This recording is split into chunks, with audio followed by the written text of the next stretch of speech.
Gọvanọ Anambra Steeti bụ Ọkammụta Chukwuma Soludo enyego ntụziaka maka ịrụ okporo ụzọ dị kilomita 18 si Nkwọ Rift wee pụọ Nkwọ Nnewi Road a na-akpọ Agba ZN.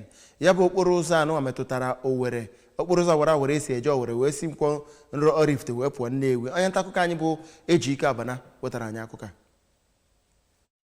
Tia gwara ndị na-arụ ya bụ ụzọ ka ha fụ na ha rụrụ ya ma weta ya na njedebe oge enyere ha, ma kọwaa na ọchịchị ya na-arụ okporo ụzọ nke ruru 750 kilometers ma kọwaa na 400 kilometers bụ nke arụchagoro. Kọmishọna na-afụ maka ọrụ Injinia Ifeanyị Okeọma mere ka amata na mbize bụ nke chụpụrụ ọtụtụ ndị mmadụ na ya bụ obodo, mana site na enyemaka aka na-achị steeti ya bụ ọnọdụ bụ nke edoziri. N'okwu ya na Oraifite Civic Center, Kasa Emeka Ọfọ sịrị na aka na-achị steeti a na-eme ọfụma ma kpọkwue ndị mmadụ ka ha na-esonyere ya. Onye bụ onye isi okpuru ọchịchị ekwusigo bụ Maazị Chimezie Obi tinyekwere President General nke Oraifite bụ Savin Dike mere ka amata na aka na-achị steeti a na-arụ okporo ụzọ 6 nke dị na ya bụ okpuru ọchịchị, ma fụkwa na edozitere ekwusigo kemgbe o ji wee banye dịka gọvanọ nke steeti a, ma kọwaa na a ga-akwado ya na ndọrọ ndọrọ ọzọ nke na-abịa.